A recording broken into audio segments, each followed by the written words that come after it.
कि hello students. तो हम शुरू करते हैं 11th केमिस्ट्री का सबसे पहला chapter some basic concepts of chemistry. तो आप लोगों ने साइंस ली है, तो सबसे पहले हम बात करेंगे साइंस क्या होती है, व्हाट इज़ साइंस। तो साइंस हमारे पास क्या है, व्हाट इज़ साइंस। साइंस क्या होती है हमारे पास, साइंस को हम हिंदी में कहते हैं विज्ञान। साइंस को हिंदी में हम क्या कहते हैं, विज्ञान। तो साइंस क्या होती है, नॉलेज। लेकिन ये नॉलेज हमें कहाँ से मिली है, ये नॉलेज हमें कहाँ से मिलती है, ये नॉलेज हमें मिलती है एक्सपेरिमेंट से और ऑब्जर्वेशन से। साइंटिस्ट पहले एक्सपेरिमेंट करते हैं, फिर उसके बाद ऑब्जर्वेशंस लेते हैं और फिर कंक्लूजन निकालते हैं, रिजल्ट्स निकालते हैं, लॉज बनाते हैं। तो उसी की सिस्टमेटिक नॉलेज को हम क्या बोलते हैं, साइंस बोलते हैं। आपको पता है साइंस के अंदर हमारे पास क्या है, आपको पता है भी साइंस के अंदर हमारे पास 3 पार्ट्स होते हैं साइंस के। साइंस में हम 3 चीज़ें पढ़ते हैं। एक हमारे पास होती है फिजिक्स, एक केमिस्ट्री और एक biology. What is bio, bio word होता है रिलेटेड विद लिविंग ऑर्गेनिजम्स। तो study of living organisms is called biology. What is physics, physics क्या होती है, it is the study of nature and natural phenomena.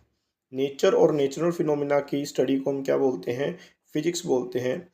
Nature और natural phenomena कैसे हो गए, आपने 10th क्लास में पढ़ा है, ऑप्टिक्स के बारे में, लाइट के बारे में पढ़ा है। तो ऑप्टिक्स क्या होती है, it is part of physics.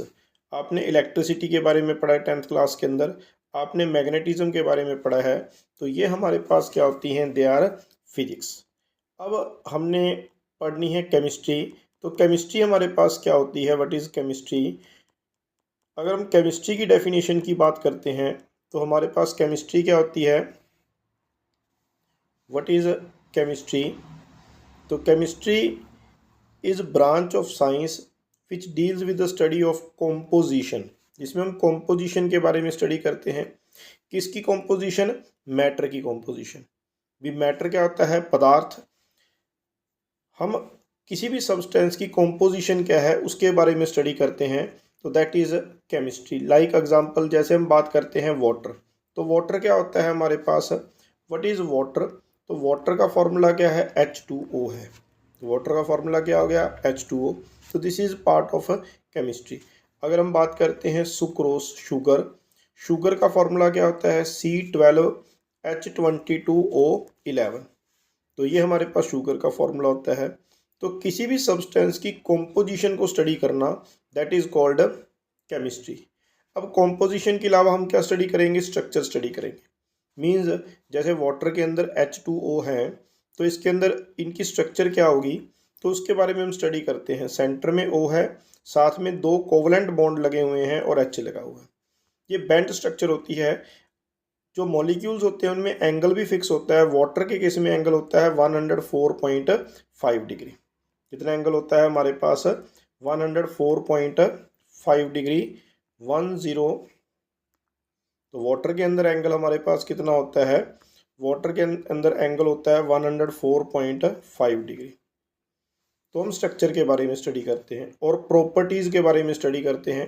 Properties का मीनिंग क्या हो गया कि हमारे पास जो सब्सटेंस है, मैटर है, उनकी प्रॉपर्टीज़ क्या होंगी, उनकी फिजिकल प्रॉपर्टीज़ क्या होंगी, उनकी केमिकल प्रॉपर्टीज़ क्या होंगी, how they react with each other.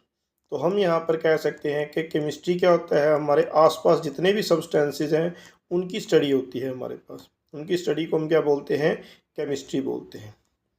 तो केमिस्ट्री में हमारे पास बेसिकली 3 चीज़ें होगी। क्या क्या हो गया, एक हो गया कॉम्पोजिशन, एक हो गया स्ट्रक्चर और एक हो गया प्रॉपर्टीज़ मैटर की। नेक्स्ट क्वेश्चन है हमारे पास, अब next is what is matter. Matter क्या होता है हमारे पास, मैटर को हम हिंदी में कहते हैं पदार्थ।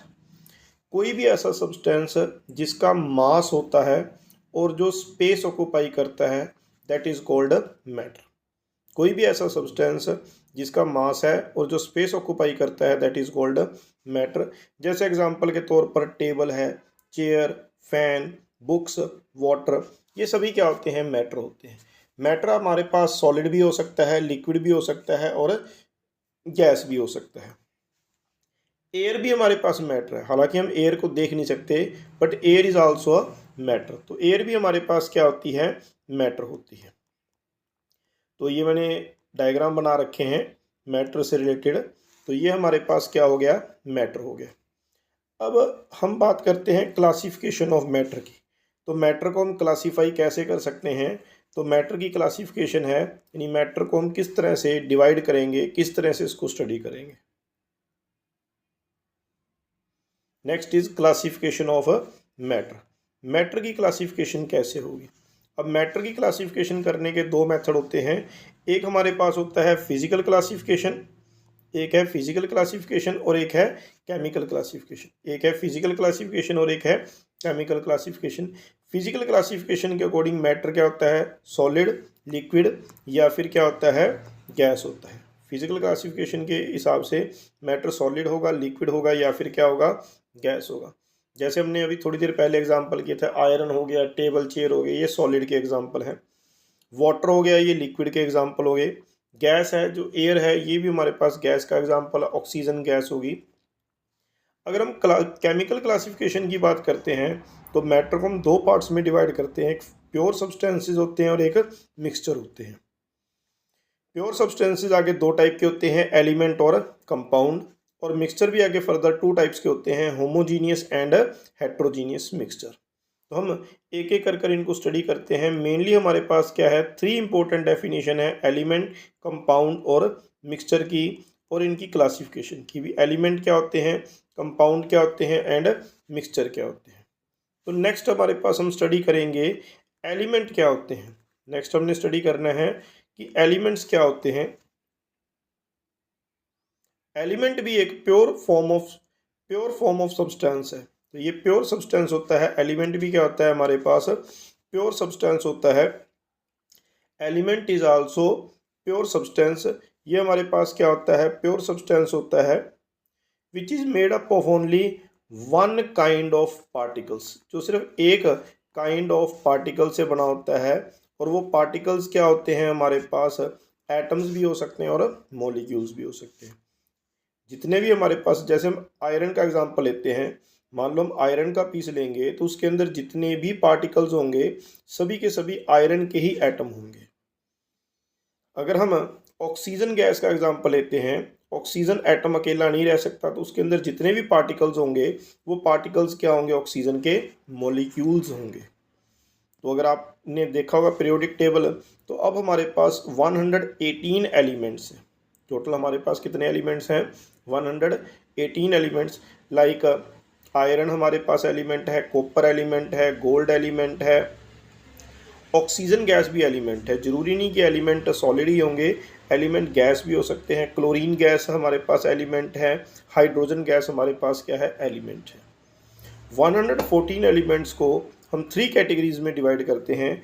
एक होते हैं मेटल्स, एक होते हैं नॉन मेटल्स और एक होते हैं हमारे पास मेटलॉइड्स।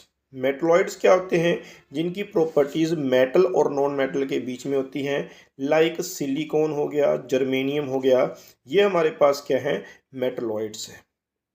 तो हमारे पास एलिमेंट्स की अगर हम बात करते हैं तो मैं फिर रिपीट कर रहा हूँ, एलिमेंट्स वो प्योर सब्सटेंस होते हैं which are made up of only one kind of particles, जो सिर्फ एक ही टाइप के पार्टिकल से बने होते हैं। Only made up of one kind of particles, और वो पार्टिकल एटम भी हो सकते हैं और वो पार्टिकल आपके मॉलिक्यूल्स भी हो सकते हैं।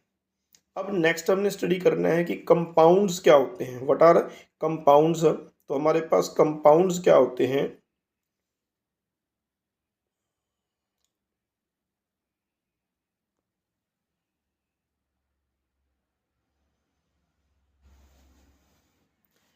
नेक्स्ट आ गया हमारे पास कंपाउंड क्या है। कंपाउंड क्या होते हैं, हमारे पास कंपाउंड भी एक प्योर सब्सटेंस होता है। कंपाउंड भी क्या होता है, एक प्योर सब्सटेंस होता है।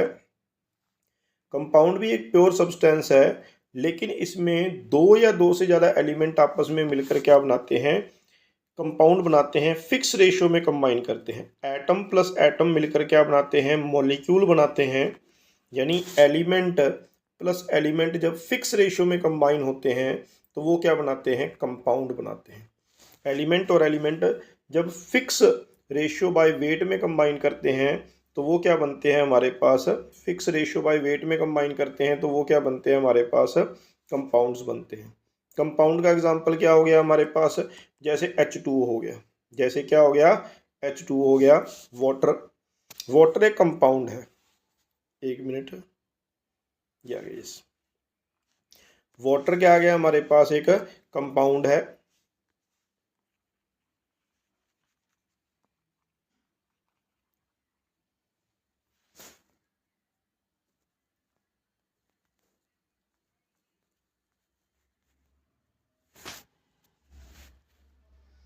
वाटर क्या है हमारे पास, एक कंपाउंड है।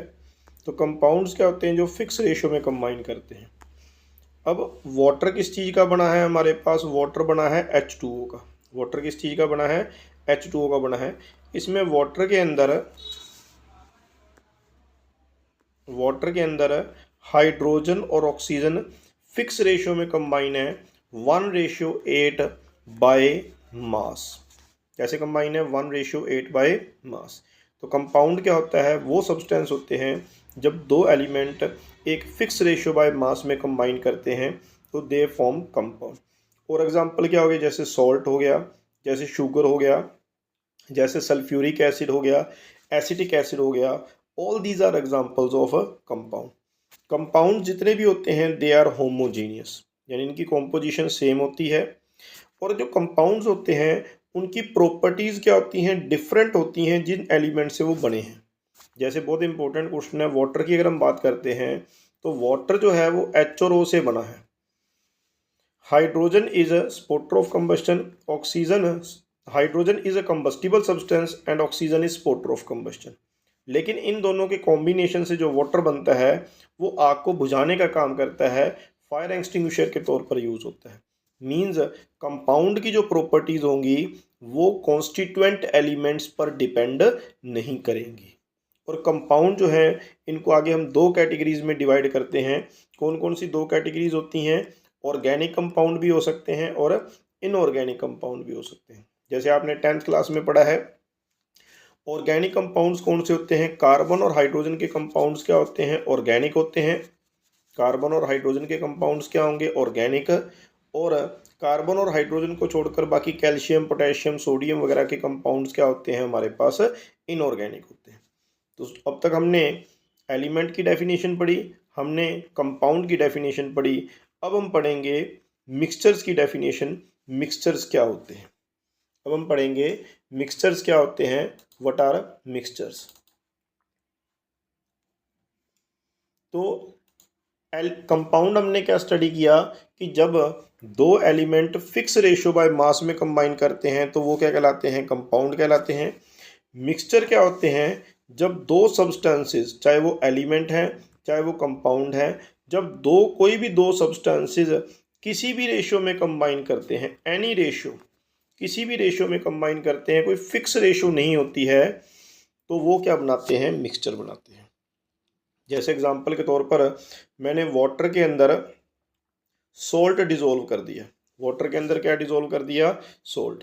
तो वाटर और सॉल्ट की कॉम्पोजिशन फिक्स नहीं है। मैं सॉल्ट 1 ग्राम भी ले सकता हूँ, 2 ग्राम भी ले सकता हूँ, 3 ग्राम भी ले सकता हूँ।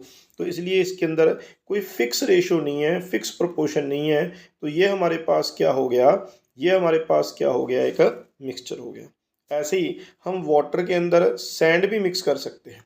वाटर के अंदर हम क्या मिक्स कर सकते हैं, वाटर के अंदर हम सैंड भी मिक्स कर सकते हैं। अगर मैं वाटर के अंदर सैंड मिक्स कर दूं, वाटर के अंदर क्या मिक्स कर दूं, मैं सैंड मिक्स कर दूं, तो वो मेरे पास क्या बन जाएगा, मिक्सचर बन जाएगा।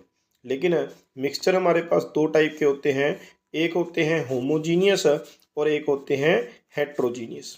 होमोजीनियस मिक्सचर क्या होते हैं, जिनके अंदर यूनिफॉर्म कॉम्पोजिशन होती है, यूनिफॉर्म कॉम्पोजिशन होती है थ्रू आउट।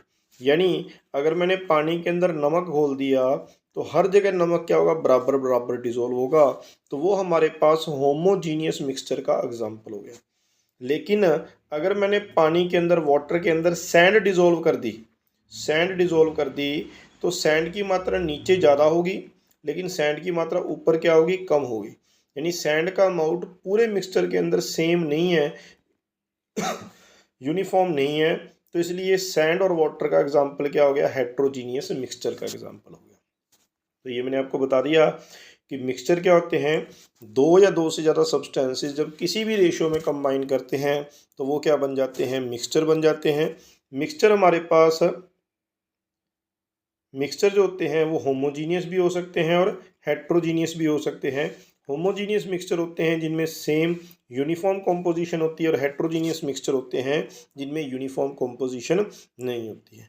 हम जो मिक्सचर्स के कंपोनेंट होते हैं उनको फिजिकल मेथड से सेपरेट कर सकते हैं, लेकिन जो कंपाउंड्स के कॉन्स्टिट्यूएंट्स होते हैं उनको हम फिजिकल मेथड से सेपरेट नहीं कर सकते। तो स्टूडेंट्स, ये हमने जो है एलिमेंट के बारे में स्टडी किया, कंपाउंड के बारे में स्टडी किया और मिक्सचर के बारे में स्टडी किया, क्लासिफिकेशन ऑफ मैटर के बारे में स्टडी किया। तो ये हमारे पास एक आपके लिए असाइनमेंट है, classify the following as element, mixture and compound. तो इन सब्सटेंसेस को आपने बताना है कि इनमें से कौन से एलिमेंट हैं, कौन से हमारे पास क्या हैं, कंपाउंड हैं, और कौन से हमारे पास क्या हैं, एलिमेंट हैं, कौन से कंपाउंड हैं और कौन से मिक्सचर हैं। तो इसका आप स्क्रीनशॉट ले लो। तो इसके बारे में हम नेक्स्ट लेक्चर के अंदर स्टडी करेंगे। इसके अंदर सेकंड क्वेश्चन एक और भी दे रखा है, सेकंड B2 क्वेश्चन। ये मैं ऑलरेडी आपको बता चुका हूँ कि hydrogen catches fire easily and oxygen is spotter of combustion, Y water is used for extinguishing fire. जो वाटर है उसकी प्रॉपर्टीज़ बाकियों से अलग क्यों होती हैं। तो आज के लिए हम इतना करते हैं। नेक्स्ट लेक्चर के अंदर मैं इन क्वेश्चंस के आंसर भी दूंगा और आगे हम स्टडी करेंगे laws of chemical combination. Thank you very much.